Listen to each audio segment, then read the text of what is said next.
Hey everyone, good morning and welcome back to my another vlog. तो friends, अभी रात के 1 बजे हैं और ये ब्लॉग रात में शूट करने का मतलब ये है कि ये ब्लॉग आप लोगों को मॉर्निंग में मिल जाएगा, क्योंकि एक छोटी सी इन्फॉर्मेशन आप लोगों के साथ शेयर करनी थी। आज से नवरात्रि शुरू हो गई है, तो हमने सोचा कि क्यों ना कुछ नया किया जाए, क्योंकि हम लोगों की दुनिया अपने किताबों के इर्द गिर्द है, अपने लक्ष्य के इर्द गिर्द टहल रही है, तो क्यों ना उसमें एक नई जान डाल दी जाए।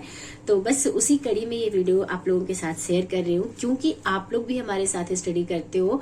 तो मैं ये सोच रही हूँ कि क्यों ना हम सभी साथ मिल के एक चैलेंज लें, क्योंकि एक चैलेंज हमने लिया था जो कि हमारा बीच में ही ब्रेक हो गया था। 21 डेज का चैलेंज था, लेकिन कंप्लीट नहीं हो पाया था। उसमें 2 रीजन थे। एक तो मैं कुछ अपने पर्सनल रीजन की वजह से बहुत ज्यादा परेशान हुई थी, जो कि मैं इस लेवल पे चली गई थी कि आप लोगों के साथ भी मैंने वीडियो के थ्रू बताया था। और दूसरा रीजन ये था कि मेरी तबीयत बहुत ज्यादा खराब हो गई थी, जिसकी वजह से वो मेरे चैलेंज जो थे वो कंप्लीट नहीं हो पाए थे। तो आप लोगों ने कमेंट किया कि दीदी आप वापस से चैलेंज लो और उसको कंप्लीट करो, लेकिन तबीयत पूरी ठंडी मेरी खराब रही, जिसकी वजह से हम कोई अपना प्रॉपर शेड्यूल नहीं बना पाते थे। जैसे मेरी तबीयत सही होती थी पढ़ लेती थी, नहीं तबीयत सही होती थी तो पढ़ाई के टाइम पे भी हमको रेस्ट करना पड़ता था। तो ऐसे करके मेरी स्टडी चल रही थी। तो मैं आप लोगों के साथ एक प्रॉपर 7 डेज का चैलेंज हम करेंगे पहले, क्योंकि पहले 7 डेज का चैलेंज करेंगे, उसके बाद 21 डेज का, उसके बाद 75 डेज का। और अगर इतना आप कर लेते हैं तो मुझे नहीं लगता कि आपकी जो वीकनेसेस है वो खत्म नहीं होंगी और जो स्ट्रेंथ है वो और ज्यादा स्ट्रांग नहीं होंगी। तो बस हम लोगों को अपने शेड्यूल को कंटिन्यू करना है। जो भी हम शेड्यूल बनाते हैं, तो ऐसा नहीं कि हम अपना जिस तरीके से शेड्यूल बनाते हैं आप वैसे ही बनाइए, लेकिन एक टारगेट जरूर रख लीजिएगा। हो सकता है कि जिस टाइम पे हम स्टडी करते हैं उस टाइम पे आप पढ़ते हैं, या हो सकता है कि जिस टाइम पे हम स्टडी करते हैं वो टाइम आपका सोने का होता हो, क्योंकि हम शुरू से रात में पढ़ते हैं। हमें रात में ज्यादा कंफर्टेबल फील होता है, क्योंकि बचपन से हमारी स्टडी ज्यादातर रात में ही हुई है। क्योंकि हम लोग किसान के घर के बच्चे हैं, तो दिन में स्कूल के अलावा सुबह शाम घर के काम में हाथ बटाना, उसके बाद हम लोग रात में ही पढ़ पाते थे और उधर अर्ली मॉर्निंग भोर में जग के पढ़ते थे। तो कुछ इस तरीके से मेरी स्टडी हुई। उसके बाद जब मैं कॉलेज ज्वाइन की, तो कॉलेज में हम लोग 10 से 4 रहते थे। उसके बाद जो भी बहुत सारा प्रैक्टिकल वर्क होता है, और स्पेशल फील्ड से हमने डिप्लोमा किया है, तो उसमें इतना ज्यादा रिटन का काम हो जाता है कि एक एक दिन में आप यकीन नहीं करोगे, हम 24-24 घंटे में 300 पेज लिखे हैं। तो बहुत डिफिकल्टी होती थी। मुझे प्रैक्टिकल वर्क एक लिमिटेड टाइम में कंप्लीट करके देना होता था, मुझे नहीं सबको देना होता था। तो सबको उतना ही प्रेशर रहता था, उतना काम करना पड़ता था।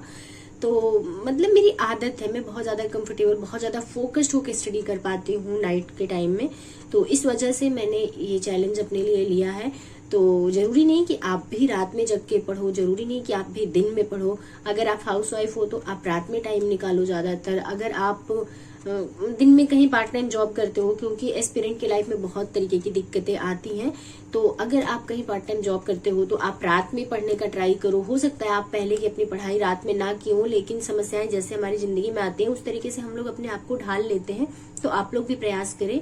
और मेरे भी होते हैं, दिन में बहुत सारे काम होते हैं, दिन में मेरा शेड्यूल बहुत ज्यादा डिस्टर्ब रहता है। तो इसी वजह से मैं कोशिश करती हूँ कि जो नाइट वाला शेड्यूल मेरा होता है वो काफी लेंदी होता है, काफी लंबे, उसमें ज्यादा टाइम ले लेते हैं हम।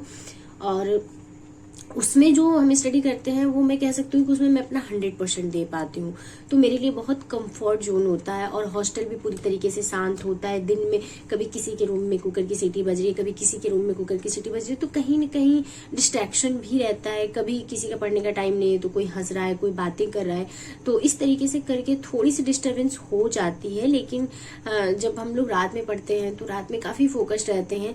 तो हम यही कहेंगे कि आप लोग अपने शेड्यूल को अपने अकॉर्डिंग मेंटेन कर लीजिएगा। लेकिन हम जो चैलेंज लेने वाले हैं वो थोड़ा सा डिफिकल्ट होने वाला है, क्योंकि अब एग्जाम बहुत पास में है हम लोगों के। अगर कभी भी अगस्त या सितंबर में भी अगर हम लोगों का एग्जाम होता है, तो भी हम लोगों के पास बहुत सारी चीजें हैं अभी करने को जो बाकी हैं। और बहुत सारे ऐसे एस्पिरेंट से हम लोगों को फाइट करना है जो 4 साल 5 साल से सिर्फ एक एग्जाम के प्रिपरेशन कर रहे हैं। हम लोग तो अभी तक सुपर टेट पे अटके थे, सुपर टेट के बाद अभी आए हैं आरओ के लिए प्रिपरेशन करने। तो इस वजह से थोड़ा सा ज्यादा वर्क करना है हमें। तो उस हिसाब से हम अपने शेड्यूल को मेंटेन करने का ट्राई कर रहे हैं। अभी तक हम नॉर्मली, तबीयत नहीं सही रहती थी तब भी 7-8 घंटे की स्टडी तो हमारी हो ही जाती थी दिन रात मिला के।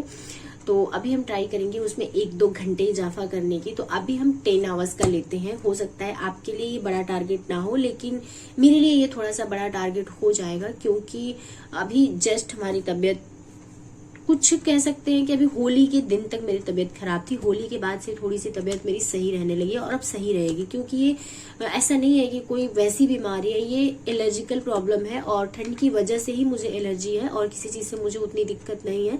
तो अभी ठंडी काफी हद तक कम हो गई है, काफी हद तक नहीं, चली गई है पूरी तरीके से, तो अब मुझे उतनी प्रॉब्लम नहीं हुआ है। तो अब अच्छे से हम अपनी स्टडी कर सकते हैं।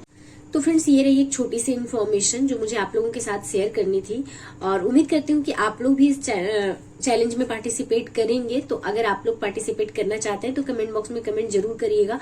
और रही बात, मैं डायरेक्ट इसको लाइव चला देती, 10 आवर्स की स्टडी मैं कैसे कंप्लीट कर रही हूँ, लेकिन मेरे पास सिंगल फोन है, इस वजह से मैं लाइव नहीं चला सकती हूँ। नहीं तो लाइव चलाती तो मुझे लगता है कि आप लोग और ज्यादा मोटिवेट होते, लेकिन लाइव चलाऊंगी तो आप लोगों का भी टाइम ज्यादा जाएगा देखने में, और हमारा तो जो फोन बिजी हो जाएगा, तो मैं फिर पढ़ नहीं पाऊंगी, अपना कोर्स जो है मेरा वो कंप्लीट नहीं हो पाएगा। और बहुत सारी चीजें रहती हैं, क्योंकि मैं किसी और को फोन कॉल लगा के नहीं पूछती हूँ। जब से मेरे पास फोन आया है, मैं जो वर्ड भी मुझे नहीं समझ में आता है उसके लिए भी मैं गूगल कर लेती हूँ। और रही बात हमारे जो टेस्ट मैं देती हूँ, वो भी मैं टेक्स्ट बुक से ही टेस्ट देती हूँ, ऑनलाइन ही। तो इस वजह से फोन इतने टाइम तक फ्री नहीं रहता है कि मैं लाइव आप लोगों के साथ शेयर करूं। तो इस वजह से मैं रिकॉर्डेड वीडियो सोचती हूँ कि चलो 10 मिनट का एक रिकॉर्डेड वीडियो शेयर कर दूंगी, जिससे आप लोगों का भी टाइम बचेगा और हमारी दिनचर्या भी आप लोगों को देखने को मिल जाएगी कि मैं किस तरीके से अपनी स्टडी कंप्लीट करती हूँ। तो चलिए, इस ब्लॉग को आप करते हैं यहीं पे एंड। खैर, ब्लॉग नहीं है तो एक वीडियो है, लेकिन उम्मीद करती हूँ कि आप लोगों को मेरी इन्फॉर्मेशन यूजफुल लगी होगी। अगर यूजफुल लगी होगी तो प्लीज वीडियो को लाइक जरूर कर दीजिएगा और ज्यादा से ज्यादा अपने दोस्तों के साथ शेयर करिए, खास करके उन बच्चों के साथ शेयर करिए जो गांव में बैठ के प्रिपरेशन कर रहे हैं, जिनके पास कोई आइडियाज नहीं है कि हमें कैसे पढ़ना है, कैसे नहीं पढ़ना है। क्योंकि मैं कभी भी बहुत चीजों को जटिल करने की कोशिश नहीं करती हूँ। मैं कोशिश करती हूँ कि जितनी सरल भाषा में आप लोगों तक अपनी बातें पहुंचा सकूं, अपनी बातें रख सकूं, ताकि आप लोगों को जितना इजीली समझ में आ जाए। क्योंकि जब हम स्टार्ट करते हैं प्रिपरेशन करना तो इतनी समझ नहीं होती है अपने अंदर। बहुत लोग बहुत सारी बातें बोल रहे होते हैं, वो चीजें ऊपर से निकल जाती है, नहीं हम कैच कर पाते हैं उस चीज को कि क्या सामने वाला कहना चाह रहा है, वो क्या समझाना चाह रहा है। वो चीजें आप जब थोड़ा सा स्टडी करते हो, जब एक आध एग्जाम देते हो, यानी कि आप अगर एग्जाम ऐसा नहीं कि डायरेक्टली बैठ के आप पेपर दे रहे हो, आप प्रैक्टिस सेट लगाते हो, तब जाके आपको अंदाजा होता है। ऐसे ही आप लोग समझ सकते हैं कि जैसे हम लोग इतने टाइम से प्रिपरेशन कर रहे हैं, लेकिन फिर भी ऐसे लगता है कि सब मेरा तैयार हो गया, लेकिन जब आप प्रैक्टिस सेट लगाते हो तो पता चलता है कि नहीं, अभी बहुत कुछ है जो पढ़ना बचा है। तो इसी तरीके से होता है जब फ्रेशर बच्चे होते हैं, तो उन्हें आइडियाज नहीं होता है कि डिफिकल्टी लेवल क्या है, हमें किस तरीके से प्रिपरेशन करना है, किस तरीके से अपने शेड्यूल को मेंटेन करना है। और बहुत सारी हाउसवाइफ भी हैं जो मेरे साथ जुड़ी हुई हैं, तो उनका कहना ये था कि हमें दिन में टाइम नहीं मिल पाता है स्टडी करने का। तो हमने सोचा कि क्यों ना उनके लिए भी थोड़ी सी बात कर ली जाए कि अगर दिन में आपको टाइम नहीं मिलता है तो बाकी के काम आप दिन में निपटा लीजिए और रात का टाइम थोड़ा सा बचा लीजिए। होता है दिन में आदमी काम करता है, थक जाता है, लेकिन अब ऑप्शन कुछ नहीं है। अगर आप हाउसवाइफ हैं तो आपके पास बच्चे भी होंगे, आपकी फैमिली भी होगी, तो सब कुछ मैनेज करना है। और सब कुछ मैनेज करने के बाद मानती हूँ कि हम लोगों से ज्यादा डिफिकल्टी होती है आप लोगों के लिए, लेकिन फिर भी मैनेज तो करना है, अपने सपने को तो पूरा करना है, तो अपने कंफर्ट जोन से बाहर तो आना ही पड़ेगा। और बहुत मुश्किल होता है, मुश्किल नहीं, लेकिन उन मुश्किलों का सामना आप कर सकते हैं, आपके हौसले कर सकते हैं और आप अपनी हिम्मत से अपनी मंजिल को पा सकते हैं। तो चलिए, ये रही एक छोटी सी इन्फॉर्मेशन। ये वीडियो सुबह आप लोगों को 8 बजे मिल जाएगी, लाइव कर दूंगी मैं 8 बजे। इसी वजह से ये रात में वीडियो शूट करना पड़ा मुझे, क्योंकि सुबह में आंख खुलते ही बोलने का मन नहीं करता है। तो मैं अपनी स्टडी कर लेती हूँ सुकून से 10 बजे तक, उसके बाद ही मैं किसी से कुछ बोलती हूँ या बात करती हूँ या कुछ भी करती हूँ। तो चलिए, मिलते हैं नेक्स्ट वीडियो में अपने फुल स्टडी रूटीन के साथ और अपने चैलेंज के फर्स्ट डे के साथ, क्योंकि बहुत अच्छा लगता है जब अपनी टारगेट अचीव होते हैं। जब छोटे छोटे आपके गोल होते हैं, वो गोल आप अचीव करते हो ना, तो जो खुशी मिलती है वो खुशी किसी और चीज से नहीं मिल सकती।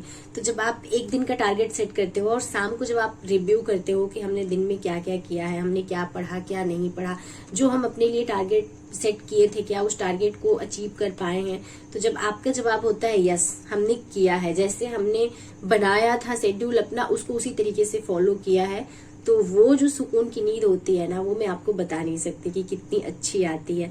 तो खुद के साथ ईमानदार रहें। दुनिया को आप बेईमान लगते हैं कोई फर्क नहीं पड़ता, लेकिन खुद के साथ ईमानदार रहें, क्योंकि कंपटीशन आपकी ईमानदारी को कंसीडर करेगा। दुनिया वाले आपके लिए क्या सोचते हैं इस बात से कोई फर्क नहीं पड़ता है। तो चलिए मिलते हैं नेक्स्ट वीडियो में, तब तक के लिए बाय बाय।